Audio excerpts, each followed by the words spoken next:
With our precious human life, we want to use it to practice the Dharma. And practice the Dharma means transform our mind. So we want to transform it away from ignorance, clinging, attachment, and hostility, and into renunciation, bodhicitta, and wisdom. And the first step in this process of transforming the mind is to realign our priorities. Right now, our priorities are usually sensual pleasure, getting it as much as possible through our five senses, having praise and being approved of, having a good image and reputation, having money and possessions. And similarly, our priority is not only getting those four things, but also eliminating any obstacles to getting them. And so, feeling dejected and upset when we don't get money and material possessions, when instead we're faced with loss and poverty, when we're blamed and criticized, we don't like that at all. When we have a very bad reputation, and when instead of pleasant sensual experiences, we have unpleasant ones.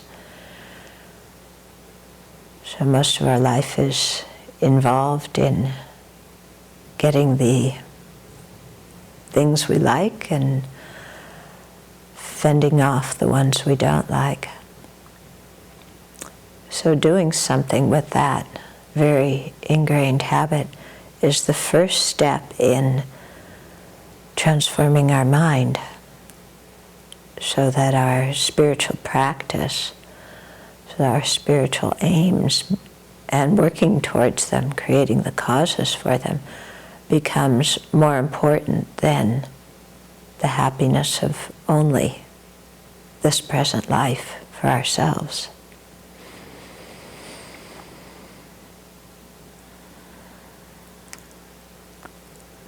That's something we have to work hard at.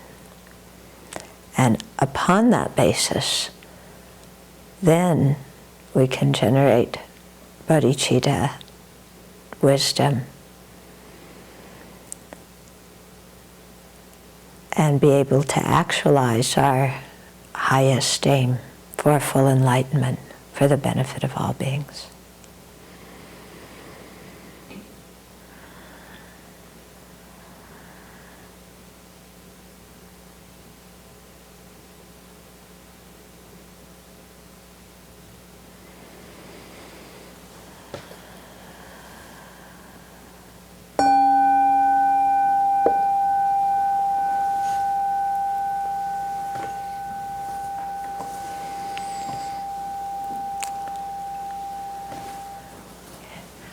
So these four pairs, the 8 worldly concerns, these are the big things for us, okay? So just to go over them again, being delighted when we receive money, material things, being dejected and upset when we don't get them or when they're taken away from us. And then the second pair, being delighted when people praise us and approve of us, when we're loved and cared for and wanted, and being dejected when we're blamed and ostracized and deprecated, criticized. And the third pair, being delighted when we have a good reputation amongst a large group of people, and being quite upset when our reputation is ruined. And then the fourth pair, loving, being delighted at sensual experiences. You know, nice things to see and good things to hear and smells and tastes and touch. And being very upset at unpleasant ones. And so a good deal of our life is involved with these 8 worldly concerns. Getting the positive aspect of the pair, trying to get away from the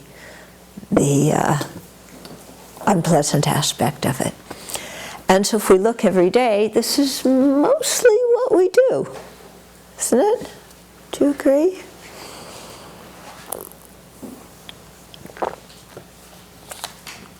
You know, when we first wake up in the morning, it's kind of, well, what nice thing can happen to me today? And what gets us out of bed? You know, maybe the thought of a pleasant hot shower, a cup of coffee or a cup of tea. And then during the day, you know, I want to be with people who say nice things to me. I'm sick and tired of being with people who criticize me.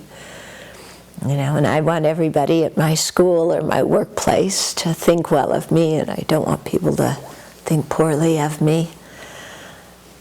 And I want to have all the things that I like, and I don't want to, you know, be separated from them. And so we put all of our energy into doing this, don't we? You know, because our mind is completely focused on just the happiness of this life, the benefit of this life. Yeah. And we might regulate it a little bit, you know, not doing too many negative actions to get these things. But it's very easy to get involved in negative actions. Yeah. I mean, when people talk badly about us behind our back and we don't like it, then we use our speech to create disharmony. And when we want praise and love and acceptance, and instead we get blamed, then we get angry and we retaliate and we speak harsh words to somebody else. You know, and to get the stuff we like, that we want, well, we lie a little bit, or a lot, or we steal, or whatever, you know, so we can see that, you know, these 8 worldly concerns can really get us involved in a lot of detrimental behavior, and certainly a lot of quite confused mental states. And all of this is, you know, causes a lot of misery this life, but it also is what impedes us from progressing along the path, because our priority is completely hooked on, you know, I want comfort and security and love and care and material things and all this stuff, this life. And after I get enough of it, then I'll think about my spiritual practice. Okay? But when do we ever have enough? When are we ever financially secure? Yeah? People say, I need to earn enough money so that I can be financially secure. Then I'll practice the Dharma. Okay. Who do you know who is financially secure? Yeah? I mean, it's impossible, isn't it? Even these very wealthy people, no, in an economic downturn, then, you know, their millions collapse, or their billions collapse to thousands, you know. There's no security in it. Yeah. When do we ever have a relationship that's 100% secure?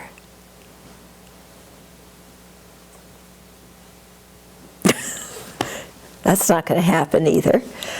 Okay. When are we ever secure about our health? That's not going to happen. Okay?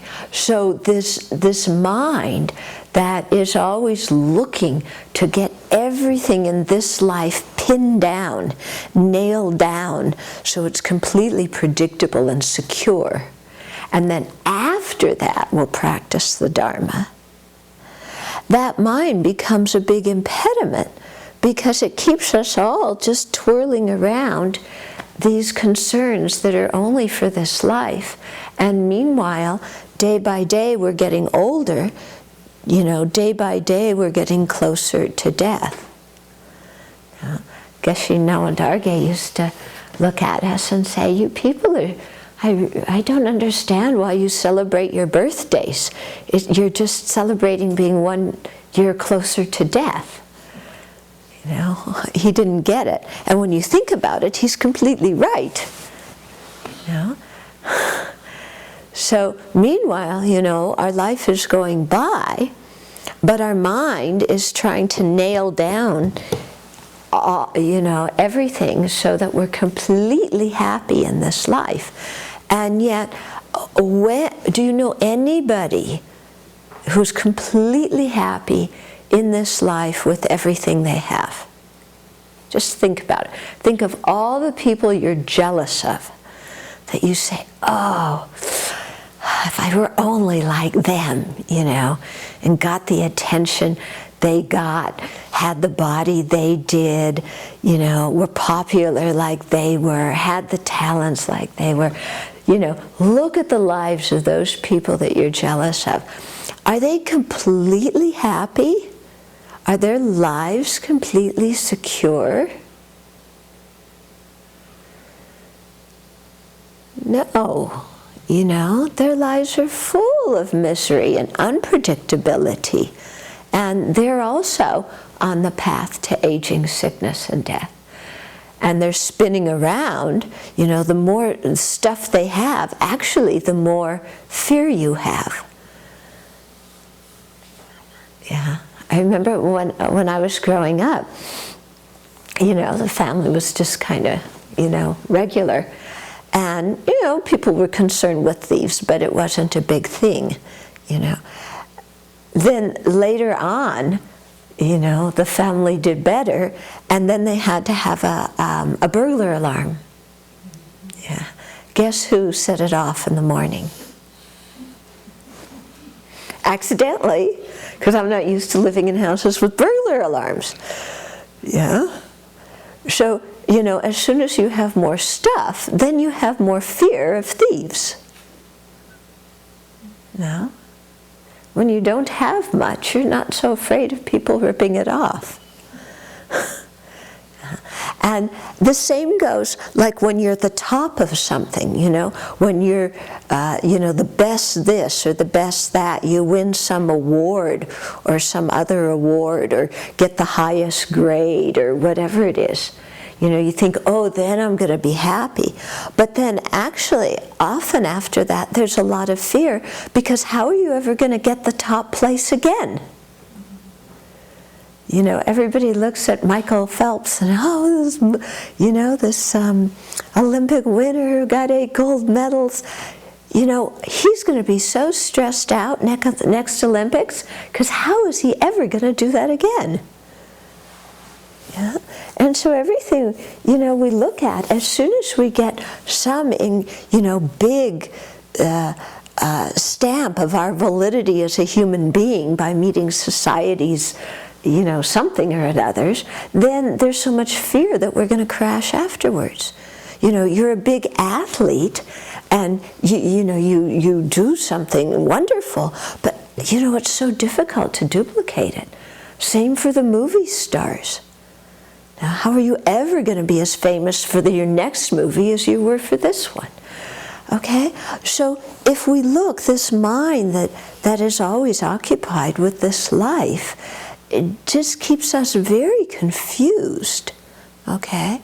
Now, I'm not saying to not do our best with things. Okay? I'm not saying be lazy and don't care about relationships and don't care about school and don't care about money because somehow it'll fall from the sky.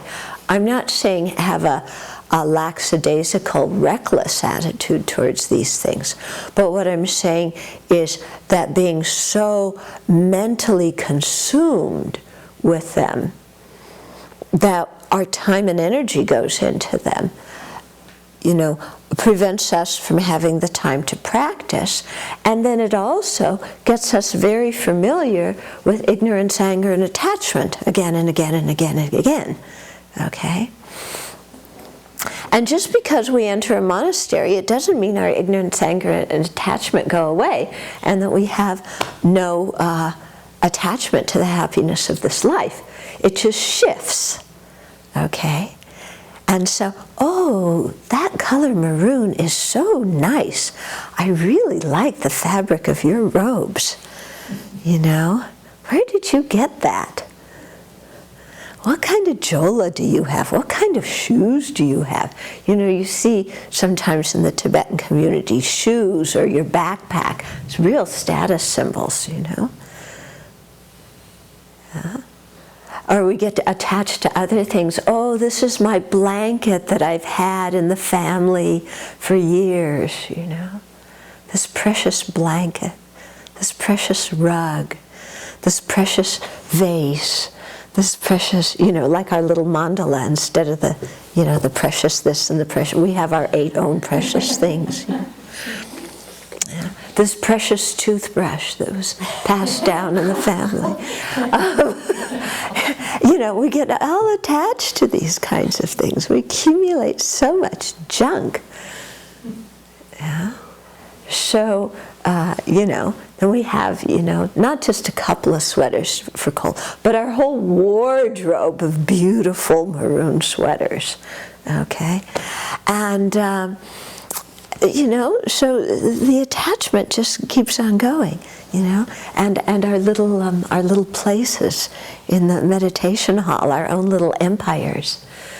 Yeah, your puja table becomes your empire with, all your things that you like arranged in a certain way, very beautiful things, our nice malas, and we kind of get tired of one mala, get another mala, and, beautiful book covers, and, our water bottle, certain kind of water bottle that's really nice, and, decorate our little place, and our blanket, that we hide everything on our puja table with by putting our blanket over it, because we know somebody's going to comment on our little empire, so we hide it.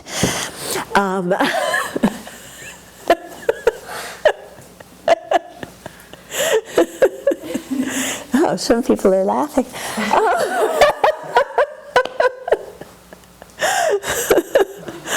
So, just this mind that is so sticky to material things. I want to have a good reputation. I want everybody who comes to the Abbey to ask after me. I want to be their favorite monastic. So these kinds of minds just follow us into the monastery as well. Okay, but especially outside, the temptation is even worse, and so a lot of time, a lot of energy goes into all this stuff, and creating a lot of negative karma as the result. And then none of this stuff comes with us when we die. We're dead, and meanwhile they've written this glorious, beautiful obituary for us. All the people who talked about us behind our back and criticized us to our face when we were alive, when they're dead, then, you can't keep doing that. Then you have to say something nice.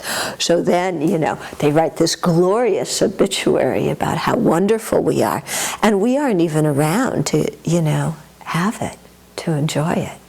What we wanted our whole life, all this praise, we finally get when we're dead. But meanwhile, we're in another realm, suffering. Why they have this beautiful, obituary and a nice picture of us in the paper. We look so serene. Yeah. Then they write about us. Our name is known all over, whatever field we're in, whatever hobby we have. Or within our family, they always write about us. What we always wanted, we finally get after we're dead. Yeah, because they can't criticize us then, that's impolite. Yeah. But when we're alive, they let us know what they really think of us. Okay? So we're so hooked and reactive to things in this life, and yet these things are very, very transitory, extremely transitory, coming and going, coming and going, coming and going. Okay? So then, one of the questions that the young adults asked was if I would speak about Dharma in consumer society. Yeah, is that the question? Did I get it right? So Dharma in consumer society, which means Dharma in relationship to these 8 worldly concerns. Because the consumer society is all about encouraging these 8 worldly concerns. It's all about that. Okay? So then how does Dharma relate to that?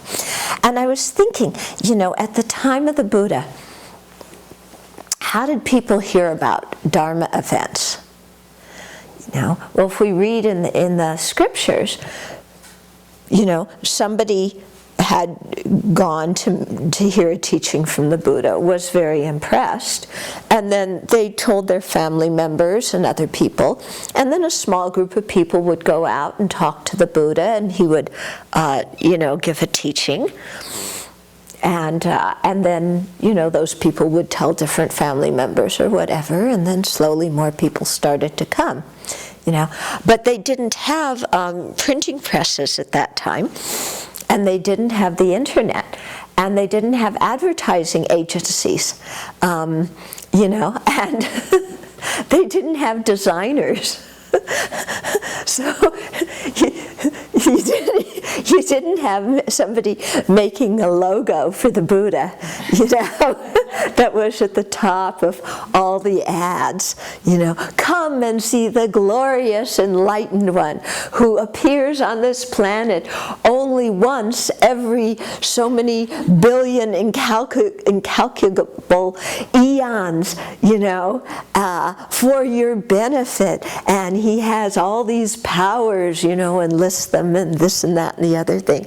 And this is your only chance. He's only in the area this one time. He's going to set out to walk for another area tomorrow.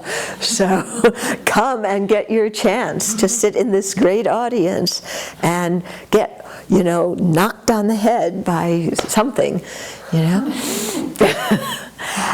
didn't see that kind of advertising for the Buddha. But this is what we see now, don't we? You pick up any Buddhist publication, and it's all this hype, isn't it? I mean, some of the teachers are really amazing, incredible teachers, but they're even hyped up, yeah? But some of them say no to their disciples, they won't let them do that. But sometimes the students just do whatever. Anything. Anyway, it becomes this big thing of, and it's also indicative of a change in the advertising industry. Somebody was telling me recently that when they first had the printing press, people would put announcements in, like, if you need something, here's where you can get it. Yeah? But now advertising isn't just announcing where something is available. Now advertising is deliberately creating a need that was not initially there. Okay, so it's very, very different than just an announcement of if you need something, here is where you can get it. It's creating a need that wasn't there, and is hyping it up and making it the most crucial thing that your entire well-being depends on. And you can see how the advertising industry completely zeroes in on our insecurity. Yeah, and how it creates these images of people who we have to be. And you look at the models in the magazine, yeah, they're all young and attractive. Yeah, did you say something about, what was it about meditation cushions? Mm-hmm. Yeah? Yeah. Why do we need half-naked people on meditation cushions? To get somebody interested in getting a meditation cushion. Okay? But then we also said that if there was a half-naked, very unattractive person on the cushion, probably wouldn't buy it. Yeah, right. If there were a half-naked, very fat person who was old, then you wouldn't buy. Why are we so, here we are in a faith that's trying to develop equanimity for all sentient beings, and the advertising in the Buddhist magazine are completely corresponding to the advertising in the world where sex is used to sell everything. And you're only worthwhile if you have a really attractive partner, and if you drive a really nice car, and have the perfect material possessions that make you worthy of having all of that. Only now in the Dharma scene, you need this statue, you need an altar that looks like this, you need an automatic meditation timer, you need a meditation shawl, you need this, you need that. The whole thing's just so commercialized. Yeah, trade in your new mala, it has fingerprints. Yeah. In olden days, a well-used mala was really respected. Because if a mala was well used, somebody did a lot of meditation. It was seen as a holy object. Now, yeah. Now we all want new malas that are more attractive and pretty, the kind of sparkly ones, or the ones that are crystal and, with little this and that. And, we all want the trinkets with the dorji and bell. We don't know what they're used for. You're supposed to use them to count mantra, but we don't want to say the mantra. We just want to have the little trinkets on the side. And, and then they'll even take the malas of our teachers and auction them off to raise money for Dharma centers. So we're completely into this this materialistic thing, yeah, and then playing on our insecurity, playing on wanting to be young and attractive, and have your partner and have renunciation at the same time. Yeah. Well, I've renounced all these other partners, at least temporarily.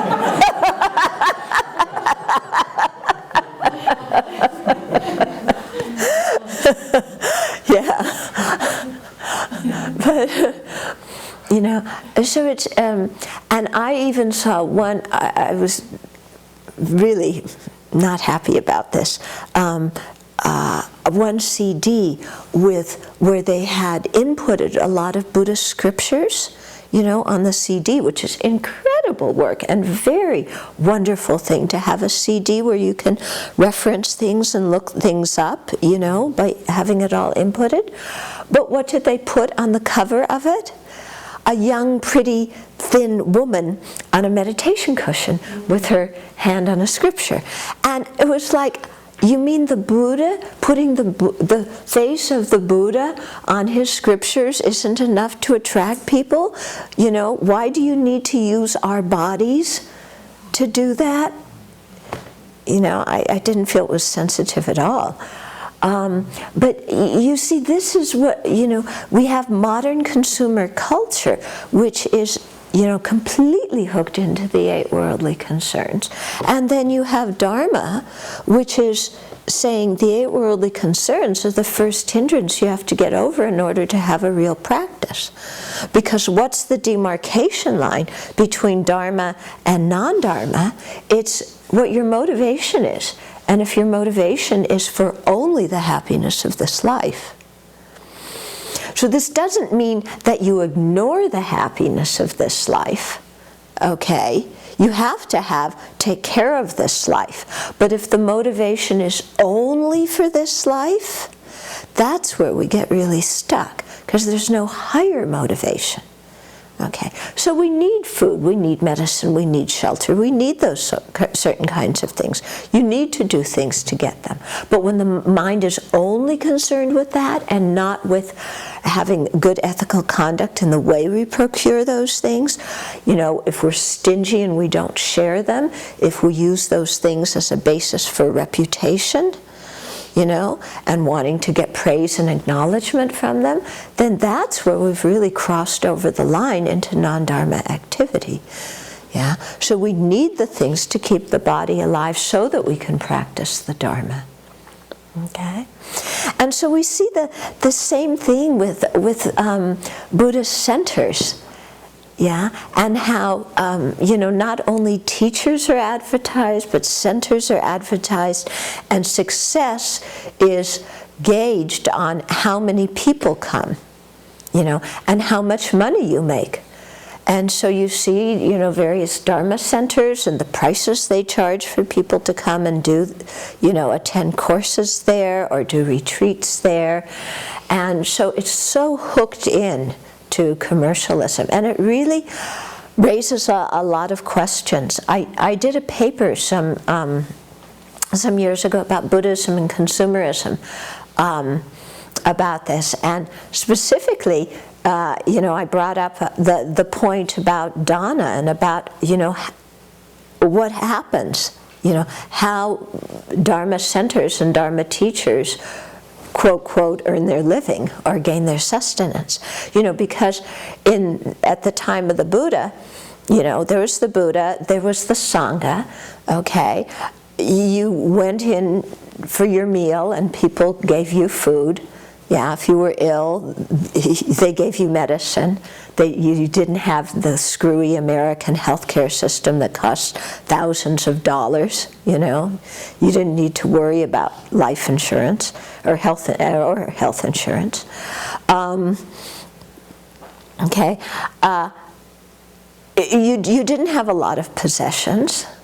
Life was fairly simple. You wandered around. You just had a few things.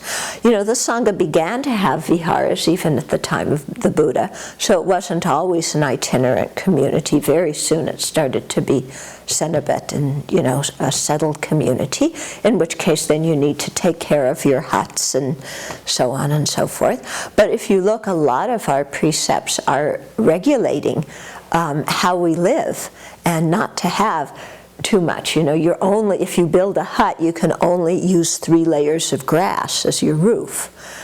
Yeah, you can't use more than that. Now, we say, well, that's one precept I keep very well. I've never used more than 3 layers of grass for my roof. But, you know, what's the meaning nowadays is, you know, to not be so hung up on material stuff. You know, that's the reason we have all those kinds of regulations.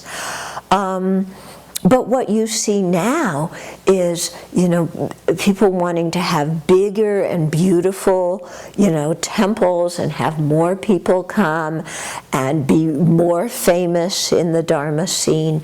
And so to do that, then you need to charge more. Yeah, so people are charging for Dharma, and so then instead of Dharma being freely available for everybody, the way the Buddha taught, Dharma becomes only available for the people who can afford it.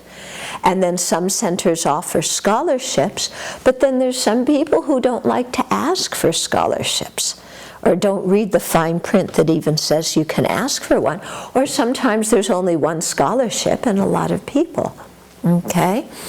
And so it's become business. Yeah? You pay to get the Dharma. Yeah? And so this brings up a lot of questions. You know, when the Sangha's the teacher, you know, the Sangha doesn't need to support a family. You know, the Sangha, you know, we support the monastery, but the monastery is a place for everybody to come. You know, believe me, we would not be building all this stuff for ourselves alone. It's not our idea of fun. Yeah, it's really, you know, for the benefit so that other people can come here. But, you know, the idea is that things have Okay, I was talking about the Sangha. So the Sangha, doesn't need very much. I mean, we support the monastery and that's it, but the monastery is a public place where other people come. Okay, but then when you have many lay teachers, and the lay teachers have a house with a mortgage and children, and their children need to go to summer camp, and they need to get Nike shoes, and they need to get designer jeans, and they need an iPod and an iPad, and they need this, that, and the other thing. Then is it the responsibility of the Dharma students to give enough money to support all of that for the children of the lay Dharma teachers? It gets a little sticky here. And then, even if you're doing something on dana, if you have this mind, if I have to pay my mortgage and my car insurance and my this and my that and the other thing, so then I can only go to places where the people are going to give me a lot of dana. Yeah, and so again, you're doing it on dana, but it's still motivated by the places you can go where the people are very generous. Meanwhile, poorer countries where people still need the Dharma just as much, then they get neglected. Or poorer communities in our own country get neglected. Yeah. So, and the Dharma really, I feel very strongly about this, should be available to everybody and anybody, and not just if you have the wealth for it. Okay, so on one hand, you have all, this kind of coming from the Dharma, and then the advertising, and the one and only, this is the best teaching by the best possible teacher, and the one and only time that you're ever going to get it, and the highest thing that, is sure to get you to enlightenment very quickly, at least by next Thursday, and and the quick, easy path, the effortless path, yeah, and all this hype around the Dharma. Okay, and then people come in, and of course, we're Americans, or Westerners in general, but especially Americans, because we're the superpower, so we want the super teaching. We want the highest teaching. We don't want to piddle around with small teachings like about ethics. We want the highest teaching that's going to lead us instantly to some kind of exalted experience, that's better than taking drugs. Yeah. Because it's cheaper, Dharma's cheaper than taking drugs. Having a drug habit gets kind of expensive after a while, okay? The Dharma you got to pay too, but it's cheaper. So we start looking for our abracadabra sisgumba experience that's going to take us, out of our body and sailing around the universe in states of great bliss.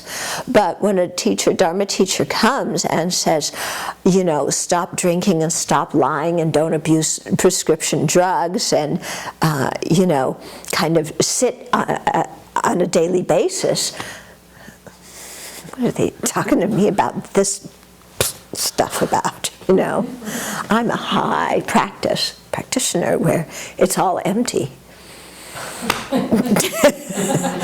Yeah, our marbles are empty. So, just this whole influence of consumer society that is always focused on the best, the highest, the quickest, the easiest. Because this is what we're looking for in washing machines. Isn't it? You want the best washing machine, yeah, that can clean the most clothes and use the less bit of detergent and is really fast and quiet. Yeah, and we want the best possible washing machine. And so that same kind of criteria we now bring into the Dharma when we go shopping for our Dharma teachers, when we go shopping for our Dharma centers, when we go shopping for our Dharma practices. We want the quickest, the cheapest, and the easiest. At least the quickest and the easiest. We'll pay, if need be. Yeah. But we want the quickest and the easiest. We don't want something that we're going to have to work on for 3 incalculable great eons. Anyway, I'm special. I need a discount. It shouldn't be 3 countless great eons for me. It should be 3 days or 3 weeks. Or, I've got to bargain with the Buddha to get it, how long I have to practice down, and I have to bargain with the length of time of my meditation session. Because I just can't meditate that long. So give me a really easy practice that's going to get me to enlightenment. Whammo! And we want that. And so then we want people who are going to bless us. Yeah, because we have no self-confidence in our own ability to become enlightened. So we want a blessing. So we go around and, give me some holy water. And kind of bonk me on the head with something. Yeah, and then the more secretive it is, the less we understand. The more it's in Tibetan and we don't understand, then the holier it's going to be, and the more blessing we have. Because we can just sit there and absorb the vibes.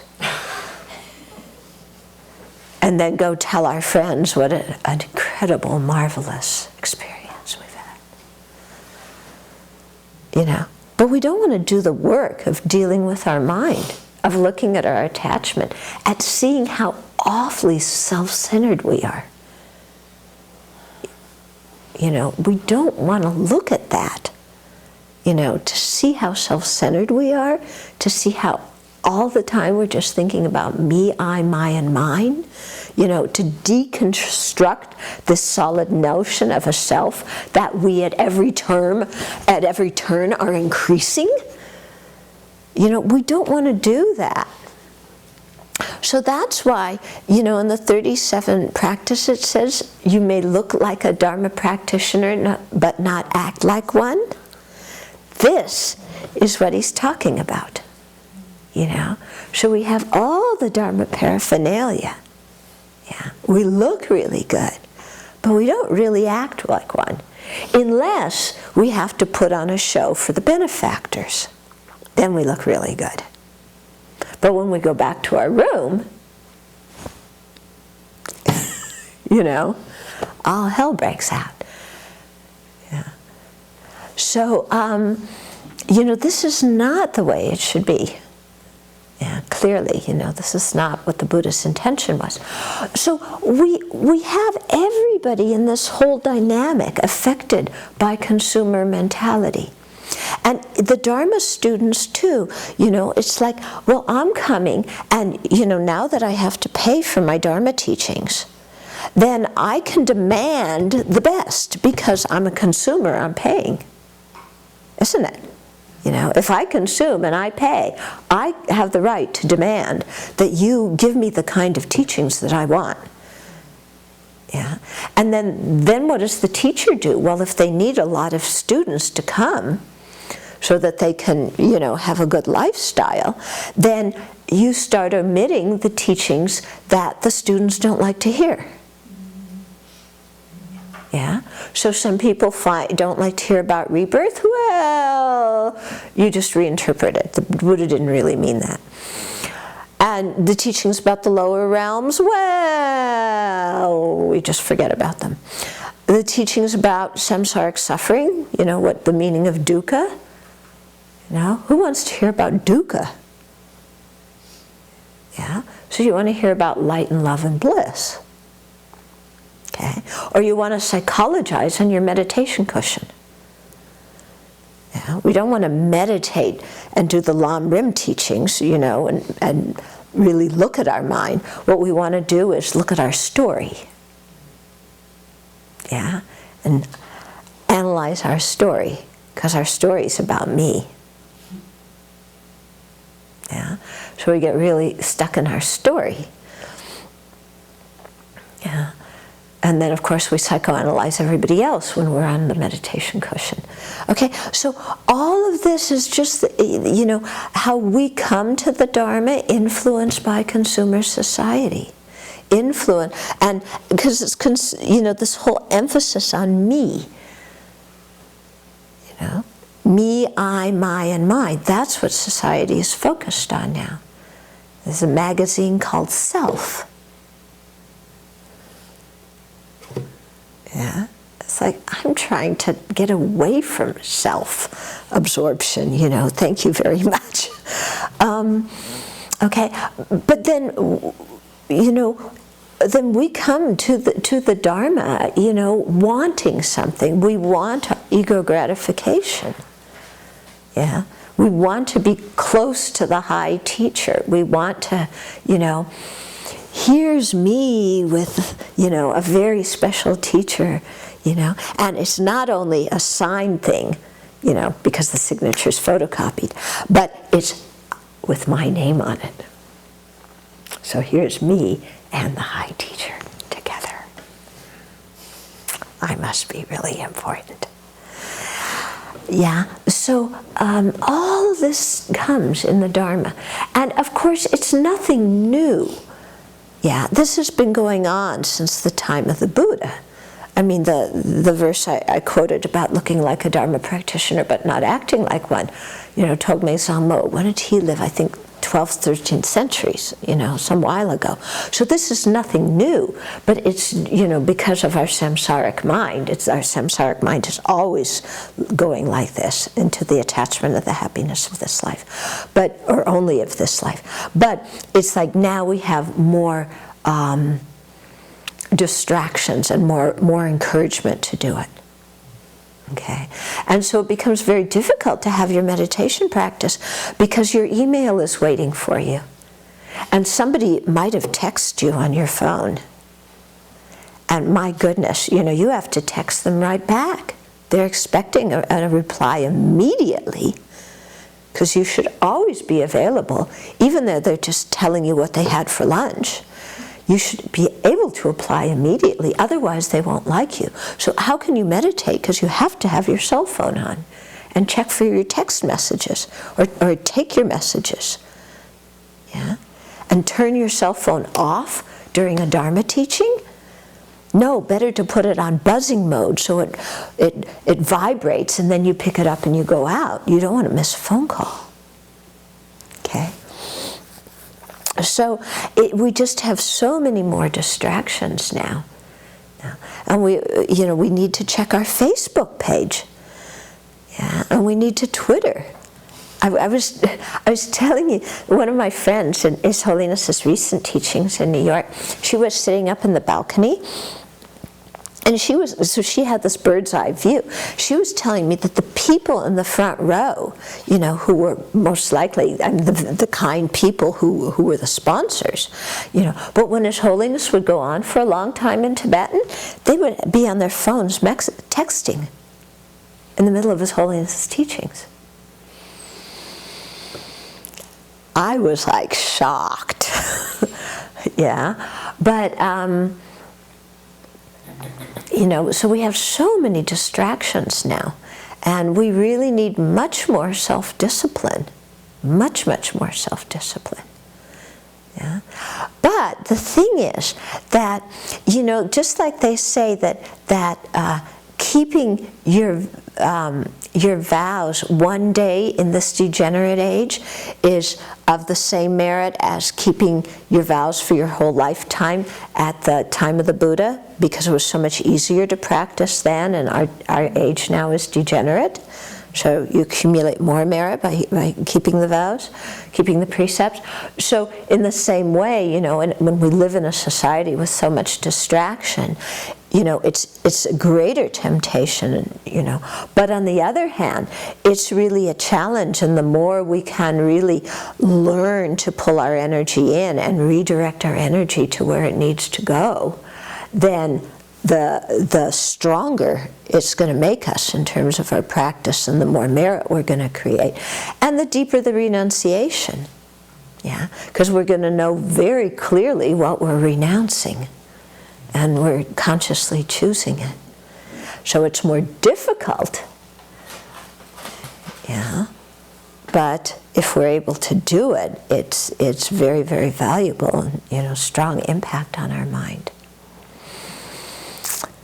Okay, so it's really a call for us to meditate deeply on impermanence and to see how all these things are rising and passing away. We can't cling on to them. We can't take them with after we're dead, you know. And they aren't indicative of our value as a human being. You know, now so often people feel I'm only valuable if I have a big estate. Yeah, I want to give my kids everything. So you give them everything materially, but you're not around to be a parent and to do things with them. Yeah? And so, I mean, that's why I was so impressed with the Eagle Scouts, you know, and the dads that came yesterday, is how involved the parents were with their kids' lives, doing things with them, not just ordering them around to do stuff, but actually doing things. I was so impressed, because now parents are so busy, you know, because they want to have a certain level of living, you know, and give their kids this and that and the other thing, that they have to work so hard that they don't have the time to spend with the kids. Yeah. So we have all these kinds of challenges, and we really need to, you know, use the meditations the Buddha taught about the preciousness of this life. You know, about the fact that we're going closer to death moment by moment by moment. You know, to not take this life for granted, so that we set really good priorities and we take care of the necessities that we need for this life, but we don't make them the focus of our life, and we don't see the value in our life as dependent upon the material things. And we don't see the value of our life as dependent on how many people praise us and on what kind of reputation we have. You know? But instead, we really try very, very hard to stay focused on what is of the greatest benefit, you know, to others in the long term, meaning, you know, what will help me progress along the path to enlightenment, you know, and generate bodhicitta and renunciation and wisdom, and to really keep that as our priority. And to do that, you know, we have to meditate on what cyclic existence is and its unsatisfactory nature, and on the kindness of others, and really meditate on equanimity, so that we're not, you know, attracted to these, you know, lovely people and wanting to buy all the Dharma things that they advertise in the magazines, or so that we're only attracted to nice-looking disciples who come. Yeah, but to really, or to rich, you know, people who come, but to really develop equanimity, so that anybody who seeks the Dharma, you know, and is sincere, we really care about them and do what we can to help them in the Dharma. Okay. So I was trying to talk to the subject that you asked about. Please bring up questions and comments. Yeah. I'm wondering about what are a couple of good ways to cut attachment to reputation? Okay. To really cut it. Okay. It's really difficult. Yeah. So what's a good way to cut attachment to reputation?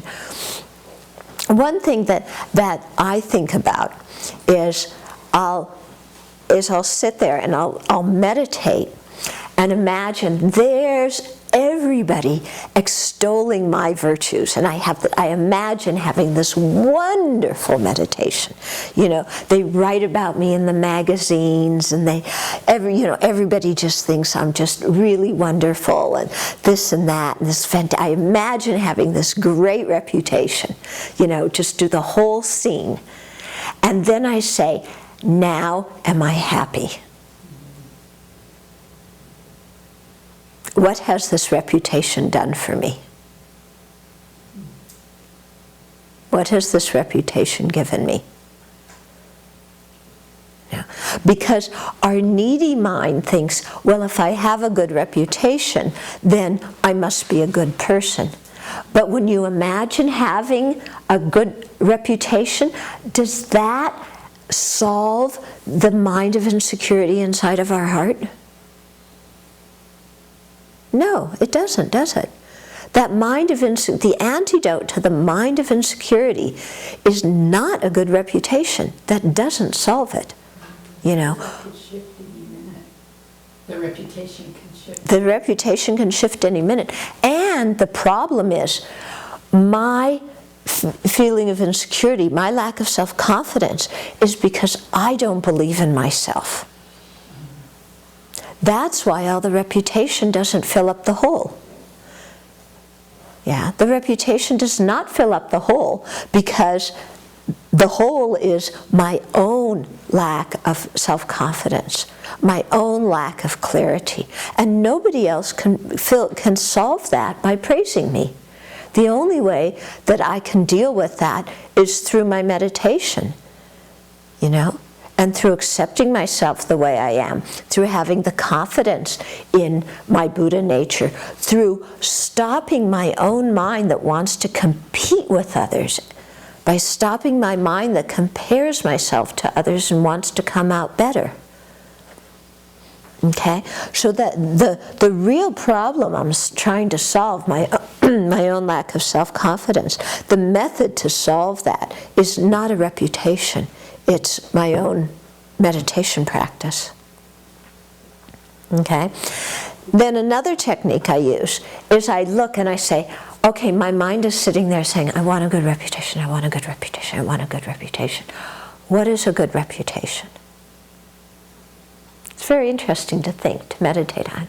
I want this. What is it? What is a reputation? You know, what is the basis of labeling for the word reputation? It's a lot of people's words. Yeah. Thoughts. It's other people's thoughts and other people's words. That's all it is. It's their thoughts, their words. What are other people's thoughts worth? What are their words worth? Okay.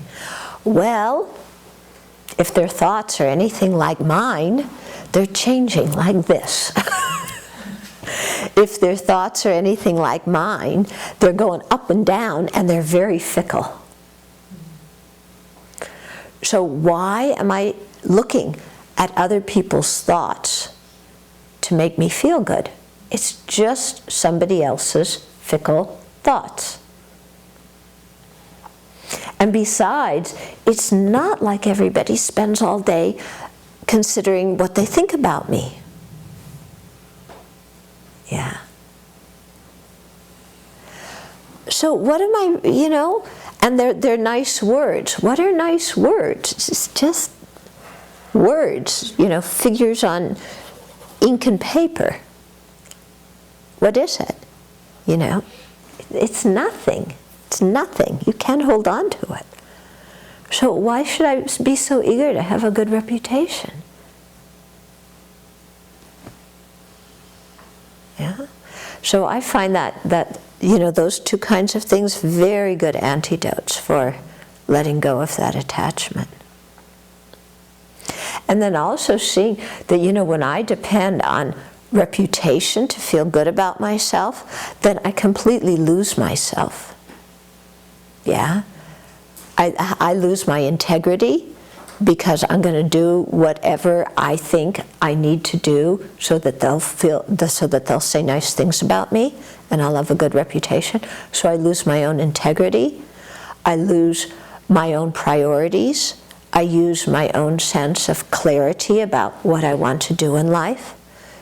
And instead, my mind is completely occupied with creating an image that I think other people will like. So I'm not me any longer. I'm completely being phony. I'm just phony baloney, creating some appearance there that I think other people will like so that I'll have a great reputation. You know, and that completely goes against my ethical principles. Yeah? So, you do all this phony baloney stuff and you lose your integrity to try and get a good reputation. And that's why you see so many people who have good reputations having so many mental problems. Because they don't know who they are. And they've lost their own foundation, their own centeredness.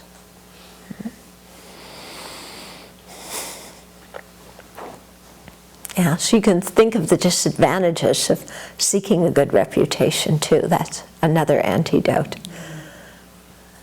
Yeah, I get this reputation, but at what cost? Yeah, at what cost? What do I pay for this reputation? And then, like I said, after we die, what good does it do for us? Absolutely nothing. They can write up all the beautiful obituaries in all the magazines and periodicals and have it be the #1 clicked on site on the entire web. And what does it do for us? What benefit do we get out of it? When we're dead, certainly nothing. Even when we're alive, does it improve our Dharma practice? Does it give us long life? Does it give us anything that's really important that we cherish in the depth of our hearts? It might give us reputation, we might get more wealth because of it, but does it give us anything that's really going to satisfy us in our hearts and bring us lasting happiness? No. Yeah. So then I say to myself, so why am I so hooked on this? It's ridiculous. And then that makes it so much easier. Then when I don't have a good reputation or when people criticize me, then it becomes much easier to accept that, because I say, actually, getting criticized, having a bad reputation, that's good for me, because it's going to really help me to focus on the Dharma and cut my reputation, cut my attraction to this. Hopefully, instead of increase it. Oh, I have a bad one, now I have to really work hard to get a good one. Not that, but help me to really see that seeking a good reputation is useless. So it'll turn me back to the Dharma. Mm-hmm.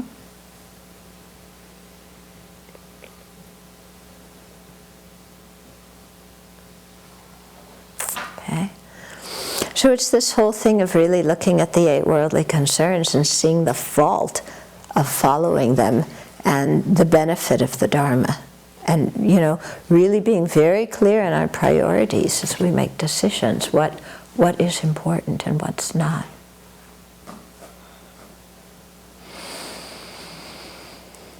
Other questions, comments? Yeah.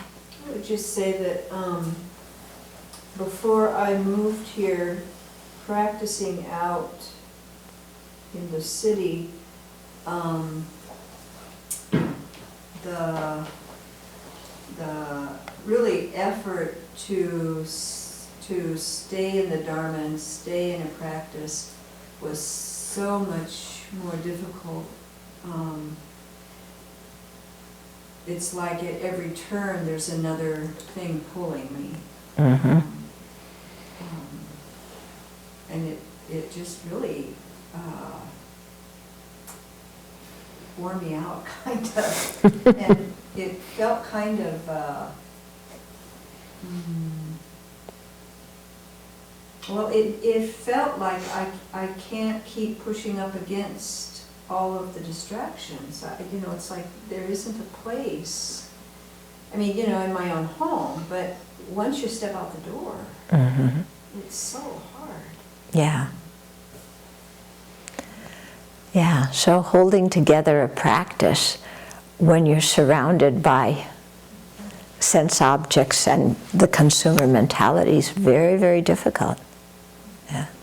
I mean, this is why the Buddha set up the Sangha. This is why the Sangha has precepts, is to help us stay on track.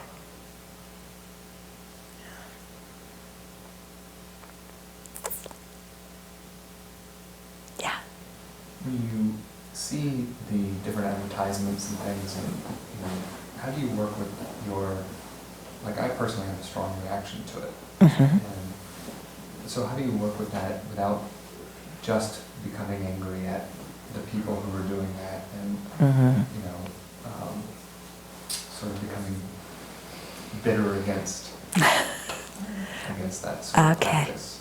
Okay, so how when you look in the magazines and stuff and you see all this consumer things, are you talking about specifically in Buddhist circles or just in society in general? Well, primarily in Buddhist circles. Okay. So so primarily in Buddhist things, when you see all this consumer thing, then you find yourself getting upset and angry, you know, because people are doing that. So how do you work with that kind of anger? What I find is very helpful is to generate compassion, and it's like, wow, these people mean really well. Yeah, they mean well. They have some faith in the Dharma. They have some understanding in the Dharma. They mean well. But the force of their attachment, you know, and the force of the ignorance is so strong that you know, they're bringing consumer values and precepts into Dharma. So that's a cause for compassion. You know, because they mean well. They're not evil people. They mean well, but the attachment and the ignorance is so strong that happens. So to respond to them with compassion, and also to realize that I am not above doing what they're doing. It's not like I am liberated from attachment to the happiness to this life, you know. I may not do it in the same blatant way. I may have my own little covert ways of getting reputation, you know, or getting material things or getting sense pleasure. But I still have that same kind of attachment. So I can't judge them. What I have to do is practice harder in myself. Okay? Because if I don't like the attachment and confusion that motivates them, I shouldn't like the attachment and confusion that motivates me either. So that's another point. Third point is, and if all of this is indicative of the Dharma declining, then I have to really practice hard to prevent the Dharma from degenerating. You know, because the Dharma from degenerating isn't something that happens from outside. It happens from the minds of the Buddhist practitioners. Okay? So if I cherish the Dharma and value it and don't want it to degenerate, I have to make it, you know, excel in my mind and not degenerate in my mind. Mm-hmm. So then this is my responsibility to the Dharma, my offering to the Dharma.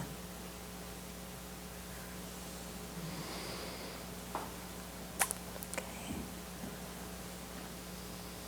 Other comments or questions? Yeah. I was going to say that then brings you back to feeling like, you know, can I do that? Can I? And so why it's so important to work on your own self-confidence. Yeah. Okay. So that brings us back to, well, can I do that? So we have to work on our self-confidence. But, you know, instead of when we say, can I do that? We have to say, I have to do it. You know, the existence of the Dharma hangs depending upon whether I practice well or not. So I have to throw out this ridiculous, can I do it? It's not a matter of can I have to. You know, I have to do this.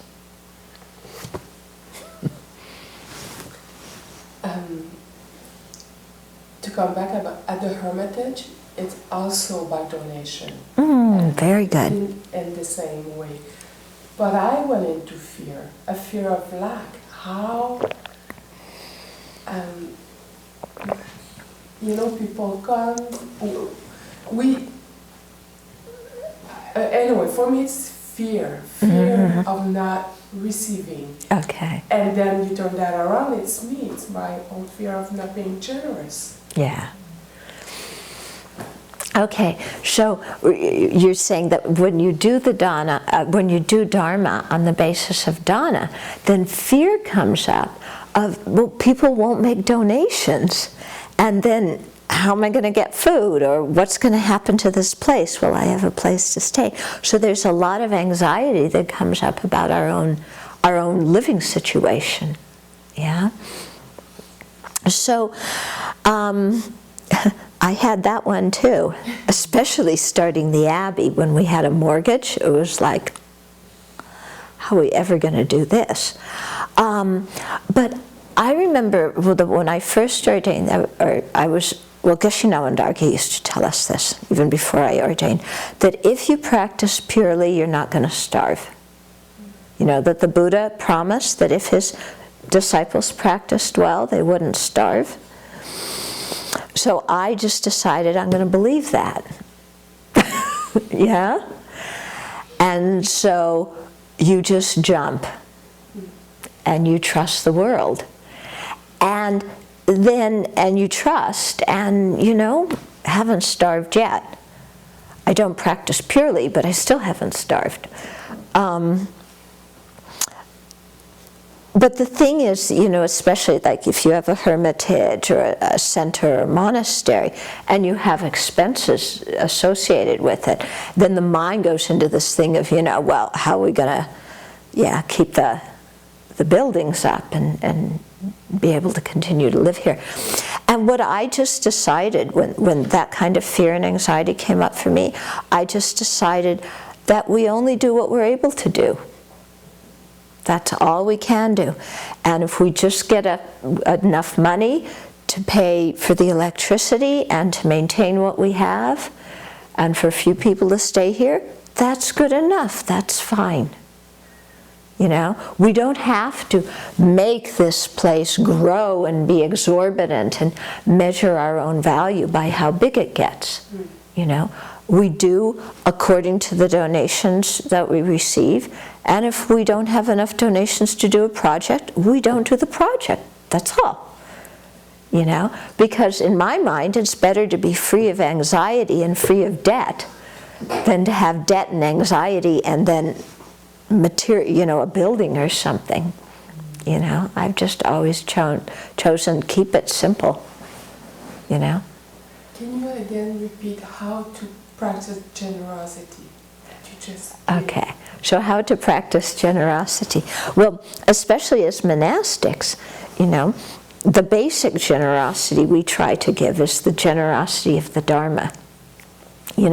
Through instructing, but then not all monastics want to be teachers either, so it is not a requirement to ordain that you want to become a teacher, not at all. People, when they ordain, should think, I want to practice.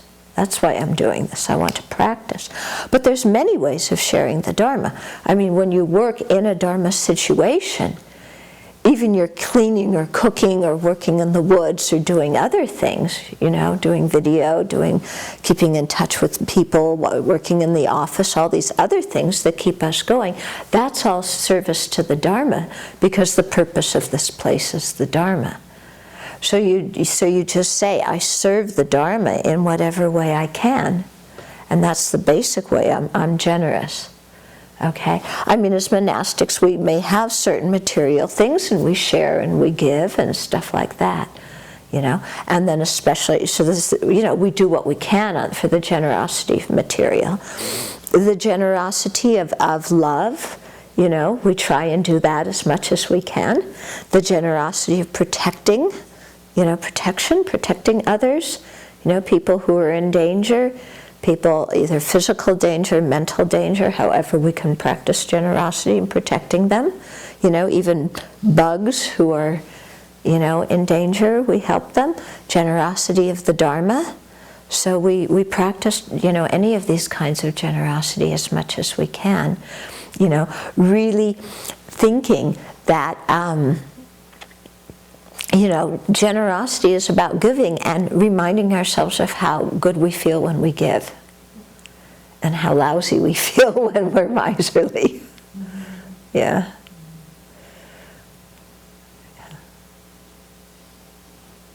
Yeah. I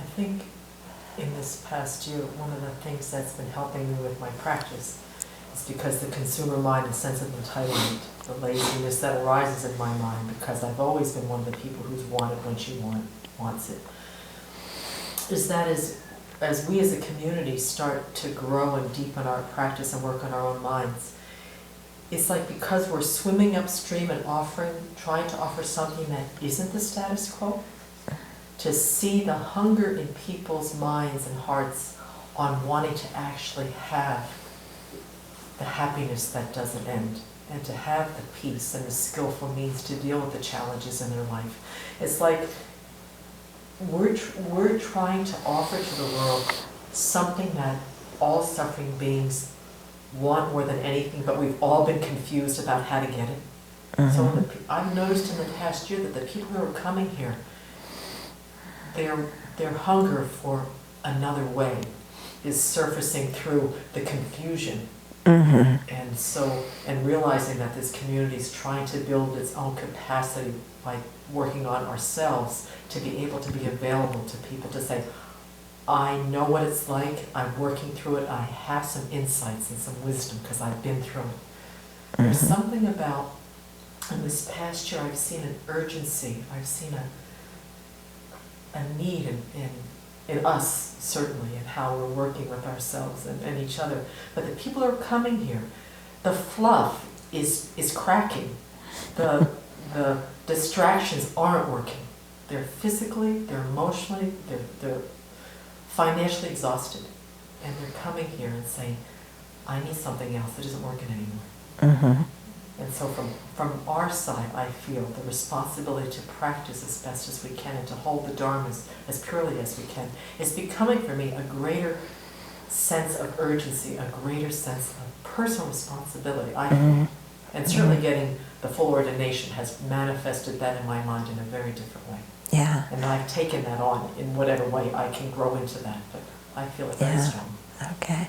So really seeing the need in the people who are coming here for an alternative way is invigorating in you a feeling of the necessity for your own practice so that you can help them. Yes. Yeah. Because otherwise it's the blind leading the blind. Absolutely. Yeah. Okay.